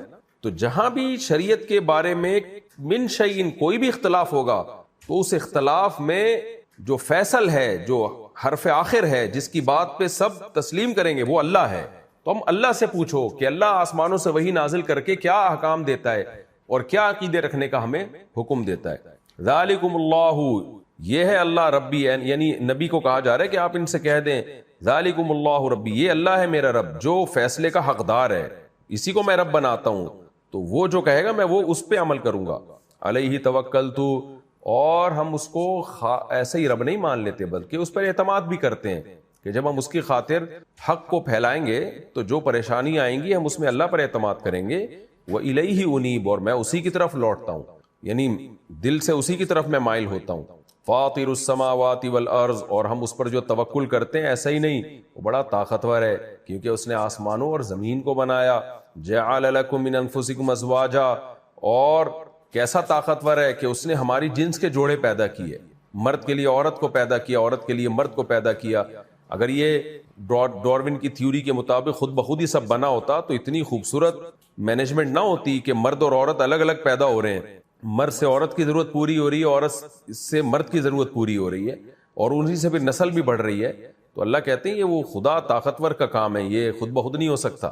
جعل لکم من انفسکم ازواجا ومن الانعام ازواجا، اسی طرح چوپایوں میں بھی اس نے جوڑے بنائے ہیں. یذرؤکم فیہ، پھر ان جوڑوں میں وہ تمہاری نسلوں کو بڑھاتا ہے، ان جوڑوں کے ذریعے. اگر یہ جوڑوں کے ملاپ سے ہم نے انسانوں کو پیدا ہوتے ہوئے نہ دیکھا ہوتا تو ہم تو ایک انسان کو دیکھ کے کہتے یہ شاید خربوں سال پہلے کسی اور شکل میں آیا تھا اور ایوالو ہوتے ہوتے یہاں تک پہنچا ہے. لیکن اللہ نر مادہ کو ملاتے ہیں اور کیسے چند دنوں میں، چند مہینوں میں بچہ پیدا ہو جاتا ہے. اس لیے فرمایا لیس کمثلہ شیء، اس جیسا کوئی بھی نہیں ہے. یہ ایک اہم بات ہے. دیکھیں اللہ کے بارے میں اہل سنت والجماعت کا عقیدہ کیا ہے کہ تعطیل اور تشبیہ، اس سے اللہ کو بچانا ہے. تشبیہ کا مطلب ہوتا ہے کہ اللہ کی جو صفات ہیں ان صفت کو مخلوق سے تشبیہ نہیں دی جائے گی، اور تعطیل کا مطلب ہوتا ہے کہ اس ڈر سے کہ یہ صفات تو مخلوق میں بھی پائی جاتی ہیں تو اس ڈر سے کسی صفت کو نکالنا بھی نہیں ہے اللہ سے، اس کو کہتے ہیں معطل کر دیا. جیسے بعض لوگوں نے غلو کیا، حدیث میں آتا ہے کہ اللہ محبت کرتا ہے، اللہ کو غضب بھی ہے، تو بعض لوگوں نے کہا محبت تو انسان بھی کرتے ہیں، غضب بھی ہوتا ہے، انسانوں پہ بھی غصہ آتا ہے. تو انہوں نے کہا کہ یہ تو مخلوق کی صفات ہیں، لہذا اللہ نہ غصہ کرتا ہے، نہ رحم کرتا ہے اور نہ محبت کرتا ہے، کیونکہ یہ انسانوں کی صفات ہیں. تو بھائی جب آپ نے اللہ سے غضب کی نفی کر دی، رحمت کی نفی کر دی اور محبت کی نفی کر دی، تو اس کا مطلب کیا ہے کہ آپ نے یہ صفات کو معطل کر دیا. تو یہ غلط ہے. جب جو صفات اللہ نے اپنے لیے استعمال کی ہیں، ہم قائل ہیں کہ ان صفات وہ اللہ میں پائی جاتی ہیں، لیکن تشبیہ بھی نہیں دینی ہے کہ اللہ کو ایسے غصہ آتا ہے جیسے مخلوق کو آتا ہے، مخلوق تو غصے میں ایسے کانپتی ہے. اللہ کو ایسے رحم آتا ہے جیسے مخلوق کو، کیونکہ مخلوق کا دل تو رحم میں جو ہے نا پگھلنا شروع ہو جاتا ہے، تو ہم تشبیہ بھی نہیں دیں گے۔ تو اس لیے اہل سنت والجماعت، کیونکہ اس میں بہت سارے فرقے اسلام میں بنے ہیں جنہوں نے اوٹ پٹانگ عقیدے رکھے، تو اس لیے اعتدال کا مذہب اہل سنت کا ہے۔ لیس کمثلہ شیء کا مطلب تشبیہ نہیں دینی اللہ کو کسی مخلوق سے، کیونکہ اس جیسا کوئی ہے ہی نہیں۔ اور تعطیل سے بھی بچانا ہے، کیا مطلب جو صفات اللہ نے اپنی طرف منسوب کی ہیں وہ ماننا ہے کہ وہ صفات اللہ میں ہیں، کیونکہ معطل نہیں کرنا اللہ کو ان صفات سے۔ وَهُوَ السَّمِيعُ الْعَلِيمُ، اور وہ خوب سننے والا اور دیکھنے والا ہے، یعنی اللہ کی طرح کوئی بھی نہیں ہے، لیکن وہ سنتا بھی ہے، اب دیکھتا بھی ہے۔ اب اگر ہم کہیں کہ اللہ جو ہے نا سننے اور دیکھنے کی نفی کر دیں تو یہ تعطیل کہلائے گی کہ اللہ کی صفات کو معطل کر دیا۔ اور اگر ہم یوں کہیں کہ ایسے سنتا ہے جیسے انسان تو کان سے سنتا ہے، آنکھوں سے دیکھتا ہے، تو ایسے اللہ کے بھی کوئی اعضاء ہیں جن سے دیکھ رہا ہے، تو یہ اس کا مطلب آپ نے اللہ کو تشبیہ دے دی مخلوق سے۔ تو لہو مقالید السماوات والارض، اتنا طاقتور کہ اسی کے لیے آسمانوں اور زمینوں کی کنجیاں، یعنی خزانے کی کنجیاں۔ یہ بھی ہمیں سمجھانے کے لیے کہ جس کے پاس خزانے کی چابی ہوتی ہے وہی مالک سمجھا جاتا ہے، تو یہ ہمیں سمجھانے کے لیے۔ یبسط الرزق لمن یشاء، چونکہ اب خزانے کی چابیاں اس کے پاس ہیں، تو جس کے لیے چاہتا ہے رزق بڑھا دیتا ہے۔ آج یہ بھی ایک بڑا مسئلہ ہے کہ لوگ رزق کو اپنی محنت کا اور اپنے ہنر کا وہ جو ہے نا اثر سمجھتے ہیں، یہ بالکل شریعت کی تعلیمات کے خلاف ہے۔ یہیں سے انسان میں تکبر پیدا ہوتا ہے، یہیں سے انسان اترانا شروع کرتا ہے، غریبوں کی تحقیر شروع کر دیتا ہے کہ بھئی میں نے اپنی محنت سے کمایا۔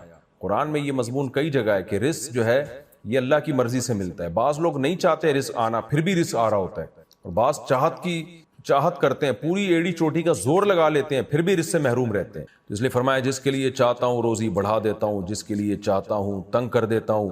انہ بکل شیء علیم، وہ ہر چیز کا علم رکھنے والا ہے، اسے پتہ ہے کس کے لیے بڑھانا ہے، کس کے لیے کم کرنا ہے۔ شرع لکم من الدین، اور یہ جو دین اسلام اللہ نے ہمیں دیا، اللہ پیغمبر صلی اللہ علیہ وسلم کو فرما رہے ہیں کوئی نیا اسلام نہیں ہے، کوئی نیا مذہب نہیں ہے۔ ایسا نہیں ہے کہ جیسے قرآن میں آتا ہے قل ما کنت بدعا من الرسل، اے نبی ان سے کہہ دیجئے میں رسولوں میں کوئی نیا ایسا پیغمبر نہیں ہوں کہ بالکل ایک نیا پیغمبر بن کے آ گیا ہوں، کوئی مجھ سے پہلے پیغمبر گزرے ہی نہیں۔ تو یہی مضمون قرآن کہہ رہا ہے کہ اس اللہ نے اے مسلمانوں تمہارے لیے دین میں وہی چیز مشروع کی ہے، وہی تعلیمات تمہارے لیے مقرر کی ہیں جس کی اللہ نے نوح علیہ السلام کو وصیت کی، اور یہ وہی دین ہے جس کی ہم پیغمبر کو بھی وصیت کر رہے ہیں، پیغمبر کی طرف وحی کر رہے ہیں، اور جس کی ہم نے ابراہیم، موسیٰ، عیسیٰ علیہ السلام کو وصیت کی۔ کیا مطلب دین کی بیسک سب ایک ہی ہیں، اختلافات تو فروعی مسائل میں ہے نا کہ ان کی 3 نمازیں تھی ہمیں 5 نمازیں اللہ نے دے دی، مسائل میں اختلاف ہے۔ دین کی بیس توحید اور اسی عقیدہ توحید پر قائم رہنا اور اپنے آپ کو اللہ کے سپرد کر دینا، یہ بیسک چیز، اور آخرت پر یقین کرنا، یہ تمام مذاہب میں مشترک ہے۔ یہ تو وہ کیا ہے، وہ جو دین جس کی اللہ نے سارے پیغمبروں کو وصیت کی، ان اقیم الدین، کہ اپنے دین کو سیدھا رکھنا ہے، اس میں کجی نہیں آنے دینا۔ مشرکین کا دین ٹیڑھا ہو چکا تھا، آج بھی بہت سارے مشرکین ہیں ان کے دین میں بھی کجی پیدا ہو گئی ہے، سیدھی بات نہیں ہے۔ پیغمبر کی کیا پوزیشن ہے، اللہ کی کیا پوزیشن ہے، انہوں نے سب خلط ملط کر دیا ہے۔ پیغمبر کو کہتے ہیں بشر نہیں ہے، ہر جگہ حاضر ناظر ہے، مشکل کشا ہے۔ پھر اللہ کیا ہے بھائی، اللہ پیغمبر میں فرق کیا ہے، پیغمبر بھی عالم الغیب، اللہ بھی عالم الغیب، تو فرق کیا رہ گیا پیغمبر میں اللہ میں، کب اللہ کو پکارے کب نبی کو پکارے؟ یہ سارے جو اسلام کے بیسک مسائل تھے انہوں نے خلط ملط کر دیے۔ تو اللہ کہتے ہیں اقیم الدین، دین کو تم نے سیدھا رکھنا ہے، ولا تتفرقوا فیہ، اور اس میں تفرقہ نہیں ڈالنا۔ تفرقہ کا مطلب کیا ہے کہ جو سیدھا دین ہے نا توحید کا، اس کو چھوڑ کر کوئی دوسرا راستہ اختیار نہیں کرنا ہے۔ یہاں اس سے وہ فروعی اختلاف جو فقہا کے درمیان ہوتے ہیں، رفع الیدین کرنا نہیں کرنا، زور سے آمین آہستہ آمین، وہ اس آیت میں داخل ہی نہیں ہے، بلکہ اس آیت کا مطلب آیت کے سیاق و سباق سے بھی پتہ چل رہا ہے نا کہ جو ایک دین ہے نوح علیہ السلام سے آدم علیہ السلام سے لے کے محمد صلی اللہ علیہ وسلم تک، اس ایک دین کو فالو کرنا ہے۔ حالانکہ اس میں فروعی اختلاف تو بہت تھے، ان کے نمازوں کے طریقے الگ تھے، ہمارے طریقے الگ ہیں، ان کے روزے کا طریقہ الگ تھا، ہمارا طریقہ الگ ہے۔ تو اس سے صاف پتہ چلتا ہے کہ اصل جو بیسک دین کی ہے نا اس سے انحراف نہیں کرنا، اور وہ ہے عقیدہ توحید، عقیدہ ختم نبوت، عقیدہ آخرت، جس کو اسلام نے تواتر سے بیان کیا ہے۔ اس میں تمہیں تفرقہ ڈالنے کی، اس سے دور ہونے کی تمہیں نہیں ہے نا۔ اس کے بعد اس کو راستہ بھی تو چاہیے نا، کس ٹریک پہ چلنا ہے، علم چاہیے اس کو، معلومات چاہیے، تو وہ پھر اللہ تعالیٰ اس کو مہیا کرتا ہے اور اس کو سیدھے راستے پر اللہ تعالیٰ چلا دیتا ہے، پھر چلنے کی توفیق دے دیتا ہے۔ تو دوسری آیت کا یعنی دوسری تفسیر کا مطلب یہ ہوا کہ ہدایت اسی کو ملے گی جس کو اللہ چاہے گا، اور اللہ چاہتا اسی کو ہے جس کے دل میں خود بھی کچھ انابت ہو، خود بھی کچھ اللہ کی طرف رجوع ہونے کا جذبہ ہو۔ پھر جب اللہ ان کو ہدایت دیتا ہے تو 2 مراحل میں، ایک پہلا مرحلہ یہ ہوتا ہے کہ اپنی طرف اللہ اس کو کھینچ لیتا ہے کہ چل بھائی آ جا تو سیدھے راستے پر، پھر اس کے بعد اس کو سیدھا راستہ دکھاتا رہتا ہے. تو یہ جو یہدی الیہ ہے یہ تدریجن ہوتا ہے. یہ عمل ایک دم سے آپ دیکھیں کوئی غیر مسلم مسلمان ہوتا ہے تو 100% تھوڑی ایک دم سے سیدھا راستہ اس کے سامنے آ جاتا ہے.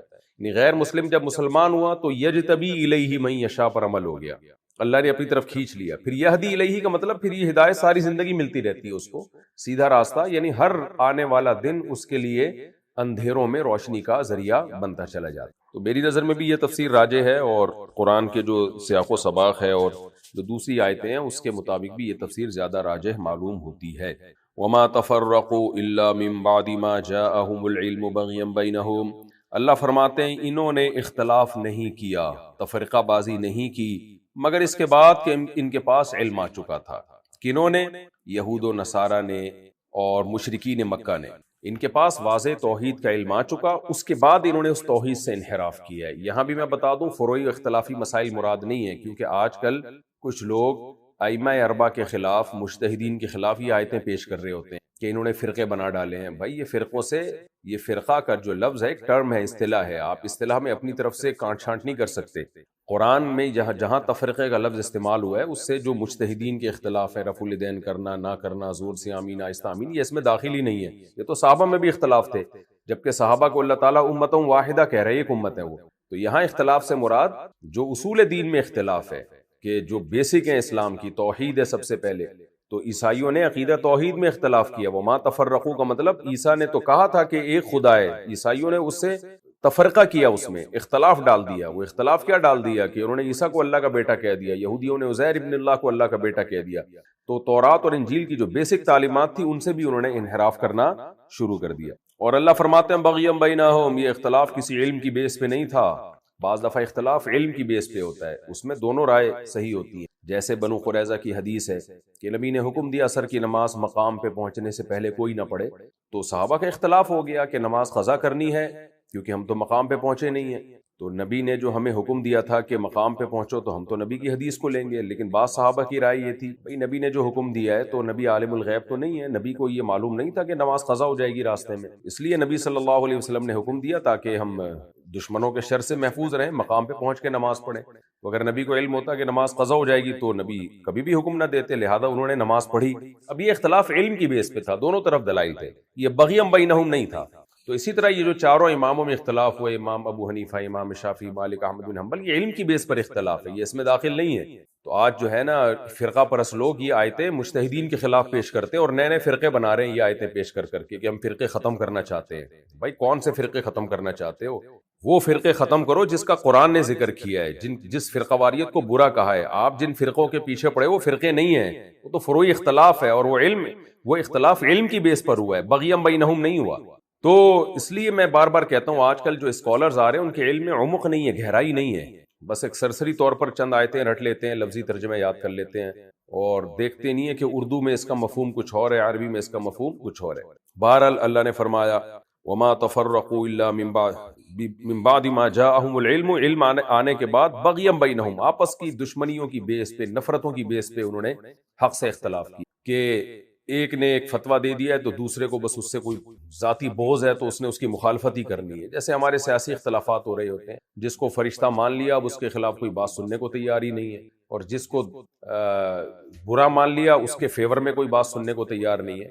تو یہ بغیم بینہم ہے. بعض دفعہ انسان کا اختلاف علم کی بیس پر ہوتا ہے, بعض دفعہ ضد بن جاتی ہے. تو ضد کی بیس پہ تھا, زدہ ضدی, اس لیے اس کا ترجمہ بعض لوگ کرتے ہیں باہم زدہ ضدی میں اختلاف کیا انہوں نے. تو کوئی بھی اختلاف جب وہ حسد کی بیس پر ہو اور وہ ذاتی انا کا مسئلہ بن جائے تو پھر وہ اختلاف نہیں. اسی وجہ سے جب بھی کوئی سیاسی اختلاف ہو یا علمی اختلاف ہو, تو جب وہ اختلاف حد سے بڑھنے لگے نا اور آپس میں گالم گلوچ یا نفرتوں تک پہنچے, تو میں لوگوں کو یہ مشورہ دیتا ہوں جو مجھ سے پوچھتے ہیں کہ اب تھوڑی دیر کے لیے اس مسئلے پر خاموشی اختیار کر, بھول جاؤ, اس کو ذہنوں سے نکال, کیونکہ اب یہ جا رہا ہے معاملہ نفسا نفسی کی طرف اور ایک دوسرے کی ذاتیات کی طرف جا رہا ہے. تو جب ذاتیات کی طرف جانا شروع ہو جائے نا تو پھر انسان کبھی بھی حق تک نہیں پہنچتا, چاہے وہ عالم ہی کیوں نہ ہو. تو اس لیے ایسے موقع پہ بہتر ہوتا ہے کہ اس پہ خاموشی اختیار کی. اس کی ماضی میں بھی بڑی مثالیں ملتی ہیں کہ خلق قرآن کا مسئلہ کھڑا ہوا تھا. اہل سنت والجماعت کا مذہب یہ تھا کہ قرآن اللہ کی مخلوق نہیں, اللہ کا کلام ہے, اور کلام کسی کی صفت ہوا کرتی ہے. تو صفت ہمیشہ موصوف کے ساتھ ہوتی ہے, تو اللہ ہمیشہ سے ہے تو اللہ کا کلام بھی ہمیشہ سے ہے. تو ایک فرقہ پیدا ہوا, ان کا کہنا یہ تھا کہ اللہ کا جو کلام ہے وہ مخلوق ہے. تو اب ایک بحث شروع ہو گئی اور وہ پھر ضد کی حد تک ہو گئی. تو پھر بادشاہ جو تھا اس وقت کا امام احمد بن حنبل کے دور میں، امام احمد بن حنبل کو اس مسئلے پہ کوڑے پڑے ہیں حکومت کی طرف سے، کیونکہ حکومت بھی انہی لوگوں کی تھی جو خلق قرآن کے قائل تھے. تو امام احمد کے بعد جو خلیفہ آیا مسلمانوں کا، اس نے کہا کہ بھائی یہ ضد کی بیس پہ اب یہ مسئلہ جو ہے نا علمی دلائل سے ہٹ کے باہم اس میں ضد ہو گئی ہے، اب اس میں یہ ایکسٹریم لیول پہ جائے گا اور امت میں تلواریں چلیں گی. تو گورنمنٹ لیول پر یہ پابندی لگائی گئی کہ یہ مسئلہ بیان کرنے کی کسی کو اجازت ہی نہیں، خاموشی اختیار کی جائے. کسی خطیب نے، کسی عالم نے اس پر بات بھی کی نا تو اس کو اریسٹ کیا جائے گا. اس میں بالکل خاموشی، نہ اس کے فیور میں کوئی بات کرنی ہے نہ اس کے اگینسٹ کوئی بات کرنی ہے. تو یہ وقت کے خلیفہ نے اس فتنے کو تھمایا اور تمام مذہبی اسکالرز پہ چاہے وہ کسی بھی مسلک کے ہوں پابندی لگا دی کہ اس مسئلے پر بات کرنے پر ہی پابندی ہے. اس سے فائدہ کیا ہوا؟ گورنمنٹ لیول پہ جب ایسے کام ہوتے ہیں فائدہ کیا ہوا؟ کچھ وقت کے بعد یہ مسئلہ بھول بھلیاں ہو گیا، اس میں جو ایک ذاتی انا اور بغض کا عنصر شامل ہو گیا تھا وہ ختم ہو گیا. اس کے بعد جب یہ مسئلہ ٹھنڈا پڑا ہے، اہل سنت والجماعت کے علماء نے کتابوں میں عقیدے لکھ دیے کہ بھائی دلائل کی دنیا میں اسی عقیدے کو ترجیح ہے کہ قرآن اللہ کی مخلوق نہیں ہے بلکہ اللہ کا کلام ہے. بدا منہ بلا کیفیت، جیسے کہ عقیدہ طحاویہ میں ہے کہ اللہ کی ذات سے یہ نکلا ہے اور کیسے ظاہر ہوا ہے ہمیں اس کی کیفیت کا علم نہیں. ہاں اس کو جب ہم نے اپنے قلم سے لکھ لیا تو لکھی ہوئی چیز تو مخلوق ہے، لیکن جو کلام اللہ کی ذات سے نکلا ہے، تورات ہو یا انجیل کی شکل میں ہو یا قرآن کی شکل میں، وہ ہمیشہ سے ہے اور وہ اللہ کی صفت ہے. صفت موصوف کا حصہ ہوتی ہے، موصوف سے الگ کوئی چیز نہیں ہوتی اور نہ عین موصوف ہوتی ہے، لیکن موصوف کے ساتھ وہ ہمیشہ قدیم ہوتی ہے، وہ ہمیشہ سے اللہ، تو اللہ کا کلام بھی ہمیشہ سے. تو یہ کتابوں میں آ گیا اور وہ مسئلے میں جو وہ تھی نا ایک شدت، وہ ختم ہو گئی. تو امت نے اسی مسئلے کو ایکسیپٹ کر لیا جو دلیل کے لحاظ سے مضبوط تھا. تو یہ ہوتا ہے کہ جب ضدیت اور عنایت کی طرف مسئلہ جانا شروع ہو جائے نا تو اس کو بند کر دینا چاہیے. میں تو اس پہ بہت بھگتا ہوا ہوں، چاہے وہ سیاسی اختلاف ہی کیوں نہ ہو، تو اس میں خاموشی اختیار کر لیں کچھ وقت تک کے لیے، بالکل خاموشی. تو آپ کی طبیعت میں بھی اعتدال پیدا ہو جائے گا. ورنہ ہر آدمی اپنے آپ کو بہت بڑا فنٹر سمجھ رہا ہوتا ہے کہ میں معتدل ہوں، حالانکہ آپ معتدل نہیں ہوتے. آپ میں بھی ضد آ چکی ہوتی ہے اور آپ کسی کی عقیدت میں پاگل ہو چکے ہوتے ہیں یا کسی کی نفرت میں پاگل ہو چکے ہوتے ہیں. تو جب کچھ وقت کے لیے بھول بھلیاں ہو جائے، طبیعتیں اعتدال پہ آ جائیں، پھر اس کے بعد انسان میں فیصلہ کرنے میں آسانی ہوتی ہے، چاہے وہ سیاسی اختلاف ہو، علمی اختلاف ہو، کوئی بھی. یہ ڈارون کا جو تھیوری ہے، میں نے بچپن میں اس پہ بہت، جو میرے پاس وسائل اور ذرائع تھے میں نے پڑھے ہیں، تو اس وقت بھی اندازہ ہوا تھا کہ سائنسدانوں نے یہ جو کتب میں نے پڑھی تھیں، کتابیں جو ترجمہ ہو کے آئی تھیں، کہ یہ بھی مسئلہ بعض سائنسدانوں نے اس کو بھی انا کا مسئلہ بنا لیا تھا. جو ڈارون کی تھیوری کو پروموٹ کرنے والے لوگ تھے نا، تو اس تھیوری کے خلاف جب سائنسدانوں کی رائے آئی ہے نا، تو یہ پورا سائنسدانوں میں ایسے مناظرے ہوئے ہیں جیسے مذہبی لوگوں میں مناظرے ہوتے ہیں اور وہ شدت اختیار کرتے ہیں. تو اس لیے اس تھیوری کو درست قرار دینے کے لیے بعض سائنسدانوں نے بڑے بڑے جھوٹ بھی بولے ہیں اور بہت ساری فرضی چیزیں بھی جو ہے نا انہوں نے ایسے بنا کے پیش کی ہیں جیسے وہ حقیقت ہو. تو یہ صرف مذہبی لوگوں میں نہیں ہوتی یہ منافرت، یہ سیاستدانوں میں بھی ہوتی ہے، یہ سائنسدانوں میں بھی ہو سکتی ہے. ساروں کی بات نہیں کر رہا میں، بعض لوگوں میں، جیسے بعض مذہبیوں میں ہوتی ہے، بعض سیاستدانوں میں ہوتی ہے. یہ گھروں میں بھی اختلاف ہوتا ہے اس طرح کا کہ جیسے ساس بہو کا آپ دیکھ لو نا، کسی حد تک تو وہ صحیح ہوتا ہے، اس کے بعد تو وہ ذاتی انا کا مسئلہ بن جاتا ہے. اس کے بعد تو ساس کی کوئی اچھی چیز بھی بہو کو اچھی نہیں لگتی، پھر بہو کی کوئی اچھی عادت بھی ساس کو اچھی نہیں لگتی. تو یہ نفرت بغیم بینہم کی بہت ساری مثالیں ہیں. تو قرآن تو ایک نوعیت کے اختلاف کا ذکر کر رہا ہے کہ مذہب سے جو انہوں نے مخالفت کی ہے نا دین برحق سے، وہ علم کی بیس پہ نہیں کی ہے بلکہ بغیم بینہم، آپس کی شدت تھی ان لوگوں کی، ذاتی بغض تھا ان لوگوں کو، تو اس بیس پہ کی ہے. تو یہ بہت بری خصلت ہے، اس سے ہم سب کو بچنا چاہیے. دفتروں میں ایسا ہوتا ہے، باس سے آپ کو ذاتی چڑ ہو جائے تو آپ اس کے ٹانگیں کھینچنے میں لگ جاتے ہیں. باس سے ذاتی چڑ ہو گئی، باس کو کسی امپلائی سے، کولیگ سے ذاتی چڑ ہو گئی، اس کے پیچھے پڑ گیا.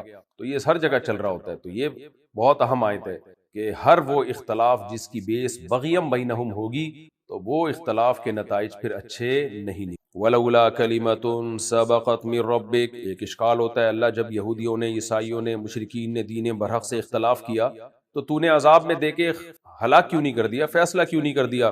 اللہ ہمیشہ اس کا ایک ہی جواب دیتے ہیں، وَلَوْلَا كَلِمَةٌ سَبَقَتْ مِن رَبِّكَ، اگر وہ کلمہ نہ ہوتا نا جو تیرے رب کی طرف سے سبقت کر چکا ہے، اِلَىٰ أَجَلٍ مُّسَمًّى، ایک وقت متعین تک کے لیے جو میں نے لکھ دیا ہے کلمہ.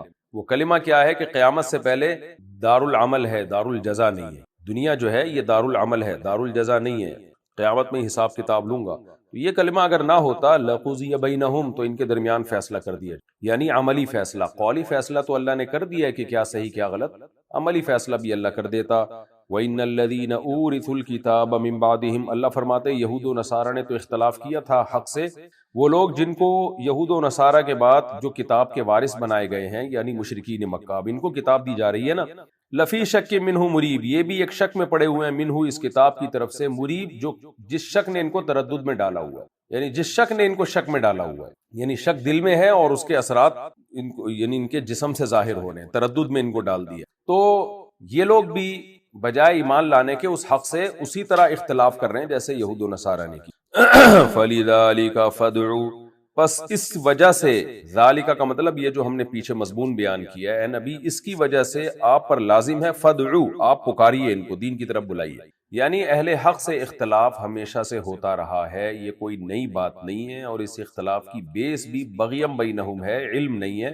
تو مشرکین بھی وہی کام کر رہے ہیں جو پہلے لوگوں نے کیا، تو لیکن پہلے پیغمبروں نے بھی دین کی دعوت کو پھیلایا ہے، اس اختلاف کی وجہ سے حق سے پیچھے نہیں ہٹے ہیں، دعوت سے باز نہیں آئے، تو آپ بھی دعوت دیتے چلے جائیں گے۔ ہاں یہ بات ضرور ہے کہ اعلان برات کر دیں، جیسے کہ آگے آ رہا ہے کہ تمہارے لیے تمہارا دین، ہمارے لیے ہمارا دین، یعنی تم اگر اپنے دین کو نہیں چھوڑتے تو ہم سے یہ امید مت لگانا کہ ہم اپنے دین کو چھوڑ دیں گے۔ تو عملی طور پر ہم تمہارے درمیان اور اپنے درمیان ابھی کوئی فیصلہ نہیں کر رہے، اور تمہارے لیے تمہارا دین، ہمارے لیے ہمارا دین۔ ہاں دعوت ہم دیتے رہیں گے، عملی فیصلہ نہیں کر رہے، ہم تلوار نہیں اٹھا رہے تمہارے خلاف، کیونکہ اللہ نے ہمیں جہاد سے بھی منع کیا ہے، مسلمان کمزور تھے اور کچھ کر بھی نہیں سکتے تھے ظاہر ہے، اور اللہ خود بھی عذاب نہیں دے رہا، تو اس لیے اللہ نے فرمایا اس پورے مضمون کا حاصل فَلِذَلِكَ، اے نبی بس اس وجہ سے آپ کا کام ہے، فَادْعُوا، آپ ان کو دعوت دیں، اختلاف کرنے والے کرتے رہیں گے، وَاسْتَقِمْ كَمَا أُمِرْتَ، اور آپ قائم رہیے سیدھے راستے پر جیسے کہ آپ کو حکم دیا گیا،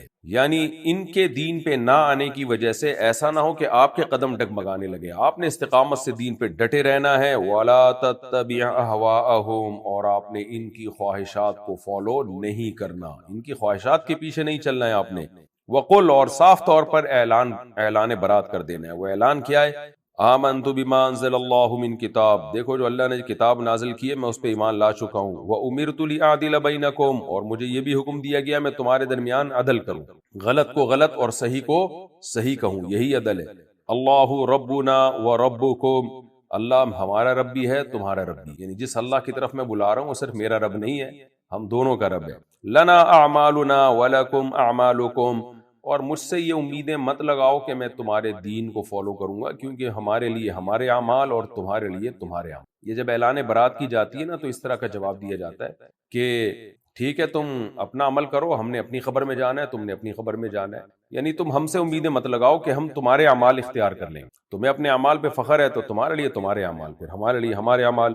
لا حجت بیننا وبینکم، ہمارے اور تمہارے درمیان کوئی حجت نہیں ہے، یعنی حجت بازی، بحث مباحثہ نہیں ہے، خام خواہ کی بحث ہمارے ساتھ مت کرو۔ اللہ یجمع بیننا، اللہ ہمیں خود ہی جمع کر دے گا قیامت کے دن، وإلیہ المصیر، لوٹ کر اسی کی طرف جانا ہے، خود سوچ لو تمہارا انجام کیا ہوگا۔ فرمایا والذین یحاجون فی اللہ، اللہ فرماتے ہیں کہ وہ لوگ جو اللہ کے بارے میں حجت بازی کرتے ہیں، من بعد ما استجیب لہ، بعد اس کے کہ ان کو جواب بھی دے دیا گیا ہو، لہو من بعد ما استجیب لہ، اس شخص کو جواب دے دیا گیا، پیچھے جمع کا صیغہ ہے، والذین، آگے ضمیر واحد کی طرف لوٹ رہی ہے، یعنی ان میں سے ہر شخص کو جواب دے دیا گیا ہو، اس کو کہتے ہیں بتاویل کل واحد، یعنی ہر ایک کی طرف ضمیر کو الگ الگ لوٹایا جا رہا ہے گویا کہ خلاصہ یہ ہے کہ جو شخص بھی حجت بازی کرتا ہے جبکہ دلائل کی دنیا میں اس کو جواب دے دیا گیا ہو، اسلام پہ اٹھنے والے اعتراضات کا جواب اس کو دے دیا گیا ہو، پھر بھی وہ بلا وجہ کی حجت بازی کرتا ہے، حجتہم داحضۃ عند ربہم، تو ان کی حجت اللہ کے نزدیک باطل ہے، پھر ان کو یہ حق نہیں ہے کہ وہ پھر بحث کریں، جیسے کہ آج کل بھی ضدی لوگ ہیں، سارے اعتراضات کے جوابات ان کو اسلام پہ اٹھنے والے جو بھی اعتراضات ہیں دیے جاتے ہیں جواب، پھر بھی بیٹھ کے نہیں، تو اللہ فرماتے ہیں پھر تمہاری یہ دلیل اللہ کے نزدیک باطل ہے، وعلیہم غضب، اور ان پر اللہ کا غضب بھی ہوگا، ولہم عذاب شدید، اور ان کے لیے سخت عذاب ہوگا۔ اللہ الذی انزل الکتاب بالحق والمیزان، اللہ وہ ذات ہے جس نے کتاب کو حق کے ساتھ نازل کیا اور میزان کو بھی، یعنی عدل، ظلم اور عدل ناپنے کا آلہ، غلط اور صحیح جانچنے کا پیمانہ، یہ بھی اللہ نے نازل کر دیا۔ تو اسی پیمانے سے آپ سوچو گے تو آپ کو پتہ چل جائے گا کہ یہ کتاب برحق ہے. یعنی اللہ نے کافر کو اتنی عقل دی ہے کہ وہ صحیح اور غلط کو پہچان سکتا ہے. تو یہ میزان بھی اللہ نے نازل کیا ہے آسمان سے. تو اس لیے اگر کوئی ایمان نہیں لاتا تو داعی کو مایوس نہیں ہونا چاہیے، اللہ خود ہی اس سے بھگت لے گا قیامت کے دن. وما یدریک لعل الساعۃ قریب، اور آپ کو کیا خبر کہ ہو سکتا ہے قیامت قریب ہو. بار بار یہ سوال پوچھتے ہیں نا قیامت کب آئے گی، تو ان کو بتا دیں ہو سکتا ہے آنے والی ہو. نبی نے فرمایا بعثت انا والساعۃ کہاتین، مجھے اور قیامت کو اس طرح قریب قریب بھیجا گیا، یعنی جیسے دو انگلیاں ملی ہوئی ہیں. تو پچھلی امتوں کا ہماری نبی سے موازنہ کیا جائے تو ان کی تو 1000 سال عمریں تھی، اس کے مقابلے میں ہمارے نبی اور قیامت کا فاصلہ بہت کم ہے پچھلی امتوں کے مقابلے میں دیکھا جائے تو. یستعجل بها الذین لا یؤمنون بها، فرمایا یہ جو کافر لوگ جلدی مچا رہے ہیں نا قیامت جلدی لاؤ جلدی لاؤ، اس لیے کہ ان کا ایمان نہیں ہے. ایمان ہوتا تو جلدی نہ مچاتے. جلدی مچاتے ہیں اس قیامت کی وہ لوگ جو اس پر ایمان نہیں لاتے. والذین آمنوا، جو قیامت پر ایمان رکھتے ہیں، مشفقون منہا، وہ تو گھبراتے ہیں اس کی ہولناکیوں سے، وہ تو ڈرتے ہیں. ویعلمون انہا الحق، اور یقین رکھتے ہیں کہ وہ برحق ہے، آئے گی. الا ان الذین یمارون فی الساعہ، خبردار وہ لوگ جو قیامت کے بارے میں جھگڑا کرتے ہیں، لفی ضلال بعید، جھگڑے کا مطلب نہیں مانتے قیامت کو، وہ بہت دور کی گمراہی میں ہے، یعنی حق سے بہت دور. حق سے بہت دور اس لیے کہا کہ اس کے آنے کے دلائل بہت مضبوط. سب سے بڑی دلیل تو یہ کہ اگر قیامت نہیں آئے گی تو اس کا مطلب حساب و کتاب نہیں ہوگا. حساب و کتاب نہیں ہوگا تو اس کا مطلب انسان مر کے مٹی ہو کے ختم ہو جائے گا. ختم ہو جائے گا اس کا مطلب کیا ہے کہ اللہ کی نظر میں اچھے برے برابر ہیں. آپ 100 انسانوں کو قتل کر دیں یا آپ 100 انسانوں کی جان بچائیں، انجام دونوں انسانوں کا سیم ہی ہوگا. تو یہ کیا بات ہوئی بھائی، اتنے بڑے بڑے مجرم اور اتنے بڑے بڑے نیک، انجام سب کا سیم ہونے والا ہے. تو یہ تو اللہ پہ الزام ہے. اس لیے اللہ نے فرمایا جو قیامت کے منکر ہیں، اختلاف کرتے ہیں اس میں، وہ بہت دور کی گمراہی میں. اللہ لطیف بعبادہ یرزق من یشاء، رہا یہ مسئلہ کہ پھر کافر لوگ دنیا میں اتنا پنپتے کیوں ہیں، عیش و عشرت کی زندگی نافرمان لوگ کیوں گزارتے ہیں. اس کا جواب اللہ نے اگلے رکوع کی پہلی آیت اور یہ والی اس رکوع کی جو آخری آیت ہے، یہ اگلے رکوع کی پہلی آیت سے اٹیچ ہے، کیونکہ رکوع تو بعد میں کسی قاری صاحب نے لکھے ہے نا، یہ تو اللہ کی طرف سے نازل کردہ نہیں ہے، یہ ترتیب اللہ نے نہیں بنائی. تو بہت دفعہ ایسا ہوتا ہے کہ اگلے رکوع کا جو مضمون ہے وہ پچھلے رکوع سے منسلک ہوتا ہے. یہ اگلے رکوع کی 1-2 آیتیں وہ پچھلے رکوع سے اٹیچ ہوتی ہے، رب میں ہوتی. اس لیے اللہ نے فرمایا اللہ لطیف بعبادہ. رہا یہ اشکال کہ کافر لوگوں کو تو بہت کچھ کھانے کو ملتا ہے، تو اللہ فرماتے ہیں اللہ اپنے بندوں پر مہربان ہے. یرزق من یشاء، جس کو چاہتا ہے رزق دیتا ہے، یعنی دنیا میں سب کو دے دیتا ہے. مسلمان کافر کا فرق نہیں کرتا. وہو القوی، وہ زبردست وہ طاقتور ہے، العزیز ہر چیز پر غالب ہے. تو جس کو چاہتا ہے روزی دیتا ہے. حالانکہ بہت سے لوگ چاہ رہے ہوتے ہیں کہ اس کو نہ ملے، پھر بھی اللہ طاقتور ہے، دے دیتا ہے. بہت سے چاہ رہے ہوتے ہیں کہ اس کو ملے لیکن اللہ اس کو نہیں دیتا. تو یہ جی ہمارا رکوع بھی کمپلیٹ ہو گیا الحمدللہ. اب ہم اگلے رکوع کی طرف چلتے ہیں. سورہ شورى کا رکوع نمبر 3 اور 25ویں پارے کا رکوع نمبر 4 اب میں شروع کرتا ہوں. حسب معمول اس کا مختصر لفظی ترجمہ مختصر گرامر کے ساتھ. یہ سب آسان رکوع ہیں، ان کے خلاصے کی ضرورت نہیں، ترجمہ ہی کافی ہے آپ کے لیے. بسم اللہ الرحمن الرحیم. من کان یرید حرث الآخرہ، جو شخص چاہتا ہے آخرت کی کھیتی، نزید لہو فی حرثہ، زیادہ یزید زیادتاً بڑھانا اضافہ کرنا. تو اللہ کہتے ہیں ہم بڑھا دیتے ہیں اس کے لیے، فی حرثہ اس کی کھیتی میں، یعنی بڑھا دیتے ہیں اس کے لیے. کیا مطلب؟ اس کے اجر کو بڑھا دیتے ہیں اس کی کھیتی میں، یعنی اس کی کھیتی کی پیداوار کو بڑھا دیتے ہیں. جتنی محنت کرتا ہے پیداوار زیادہ ہوتی ہے. وَمَنْ كَانَ يُرِيدُ حَرْثَ الدُّنْيَا، اور جو شخص چاہتا ہے دنیا کی کھیتی، کہ میں یہاں کام کروں اور اس کا آؤٹ پٹ. کھیتی کا مطلب کیا ہے؟ کھیتی میں آپ محنت کرتے ہیں تو اس کا ایک ثمرہ ظاہر ہوتا ہے. تو دنیا اور آخرت دونوں کو اللہ نے کھیتی کہا ہے، کہ آپ جو عمل کر رہے ہیں وہ بیج ہے اور وہ حل ہے، اور جو اس کے نتیجہ نکلے گا وہ اس کا پھل ہے. تو اللہ نے فرمایا جو دنیا کی کھیتی آخرت کی کھیتی چاہتا ہے، نزید لہو فی حرثہ، تو ہم اس کھیتی کو بڑھائیں گے، یعنی جتنا بیج ڈالے گا اس پھل زیادہ پیدا ہوگا، محنت کے مقابلے میں اجر زیادہ ملے گا. اور دنیا میں کیا ہوگا؟ جو دنیا کی کھیتی چاہتا ہے، نوتیہ منہا، ہم دیتے ہیں اس کو اس کھیتی میں، ہم دیتے ہیں اس شخص کو منہا اس کھیتی میں سے، یعنی کھیتی میں سے دیتے ہیں اس کو. کچھ اب پورا حصہ بھی دے سکتے ہیں، کچھ حصہ بھی دے سکتے ہیں، جیسے کہ سورہ بنی اسرائیل میں. خیر میں تفسیر میں آگے اس کی ڈیٹیل میں جاؤں گا، ابھی تو ترجمہ چل رہا ہے. وَمَا لَهُ فِي الْآخِرَةِ مِن نَصِيبٍ، اور نہیں ہوگا ان کے لیے آخرت میں کوئی حصہ. ام لہم شرکاء، کیا ان کے کچھ شرکاء ہیں، شرعوا لہم من الدین، جنہوں نے مقرر کر رکھا ہے ان کے لیے دین میں سے، ما لم یأذن بہ اللہ، وہ احکام جس کی اللہ نے اجازت ہی نہیں دی، یعنی اللہ کو چھوڑ کر کیا انہوں نے کچھ اور شرکا گھڑ رکھے ہیں جنہوں نے ان کے لیے دین مشروع کر رکھا ہے، دین متعین کیا ہوا ہے، وہ دین لم یأذن بہ، جس کی اجازت نہیں دی ہے اللہ نے، اذن یأذن اذنا، اجازت دینا، ولولا کلمۃ الفصل، اگر فصل کا کلمہ نہ ہوتا، جو اللہ نے ایک طے کر رکھا ہے نا، کلمہ فصل کے حق اور باطل کو میں جدا کر دوں گا، قیامت کے دن جہنم میں ڈال دوں گا نافرمانوں کو اور نیک لوگوں کو جنت میں، یہ فصل کا کلمہ نہ ہوتا، لقضی بینہم، دنیا میں فیصلہ کر دیا جاتا، وَإِنَّ الظَّالِمِينَ لَهُمْ عَذَابٌ أَلِيمٌ، اور بے شک ظالمین ان کے لیے دردناک عذاب ہے۔ تَرَى الظَّالِمِينَ، تو ظالمین کو دیکھے گا اے مخاطب، مشفقین، گھبرا رہے ہوں گے، شفیق یشفق شفقاً، گھبرانا، اور شفقتاً کا معنی شفقت کرنا، تو یہ شفق سے ہے، یعنی گھبرانے سے، یہ پہلے بھی لفظ آ چکا ہے نا پچھلے رکوع میں۔ تم ظالموں کو دیکھو گے مشفقین مما کسبوا، جو اعمال انہوں نے کیے اس سے ڈر رہے ہوں گے، وہو واقع بہم، اور وہ اعمال ان پر واقع ہونے والے ہوں گے، اعمال سے مراد اعمال کا بدلہ، اعمال کا وبال ان پر واقع ہو کے رہے گا۔ والذین آمنوا وعملوا الصالحات، اور وہ لوگ جو ایمان لائے اور نیک اعمال کیے، فی روضات الجنات، جنت کے باغات میں ہوں گے۔ روضہ باغ کو کہتے ہیں، روضات اس کی جمع، جنت بھی باغ کو کہتے ہیں، بڑے گھنے باغ کو، لیکن یہاں جنت سے وہ ٹرم اصطلاح مراد ہے، آخرت میں جو جنت ہوگی اس کے اندر بھی باغیچے ہوں گے، تو ان جنت کے بڑے باغ کے باغیچوں میں ٹہل رہے ہوں گے وہ۔ لہم ما یشاؤون عند ربہم، ان کے لیے ہوگا جو وہ چاہیں گے اپنے رب کے پاس۔ ذالک هو الفضل الکبیر، یہ بہت بڑا فضل ہے۔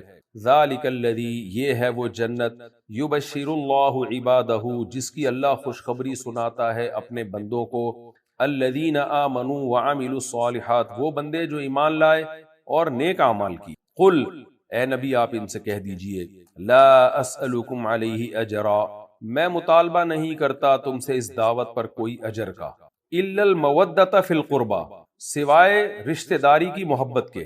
مودہ بہت زیادہ محبت کو کہتے ہیں، مصدر ہے، ورب ہے، وہو الغفور الودود ہے نا، ودود، ودود محبت کرنے والا، تو مودہ